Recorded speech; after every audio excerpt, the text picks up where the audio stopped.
प्रणाम। एक विनती है आपसे। कहिए राजन।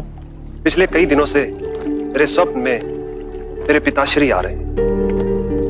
मैंने ब्राह्मणों से भी इसका अर्थ पूछा तो उनका कहना था कि तुम्हारे पिताश्री को शांति नहीं मिली, उनके लिए पूजा करनी हो, यज्ञ संपन्न करना होगा। आप तो परम ज्ञान का स्वरूप है, तो विनती है आपसे कि पूजा विधि आप ही के हाथों से हो, जो मेरे पिताश्री तक पहुंचे, उन्हें मुक्ति मिले, जीवन मरण के इस चक्र से वो मोक्ष पाले।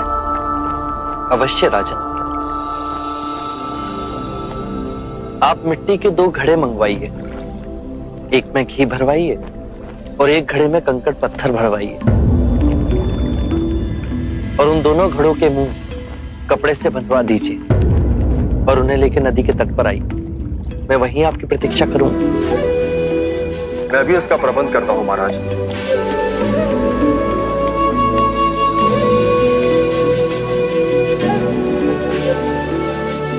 महाराज, अब आप इन दोनों घड़ों को पानी में डाल दीजिए।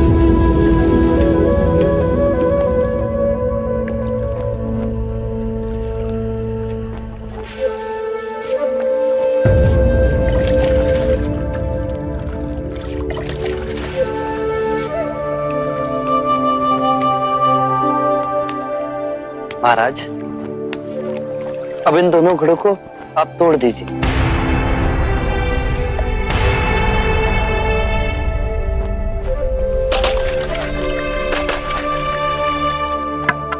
महाराज, अब आप ध्यान से देखिए कि ऊपर उठ पानी पर तैरने लगा।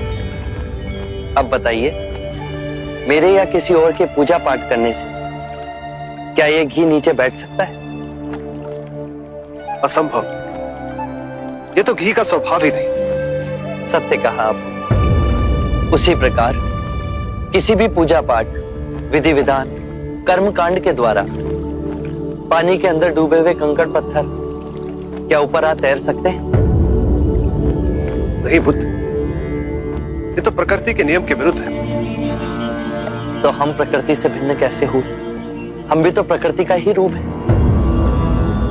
सत्य कहा बुद्ध। एक सत्य ये भी है राजन, यदि हमारे पूर्वजों ने अपने जीवन काल में कंकड़ पत्थर बोए, दुष्कर्म किए, तो वो स्वाभाविक ही कंकड़ पत्थर की तरह नीचे बैठ जाएंगे।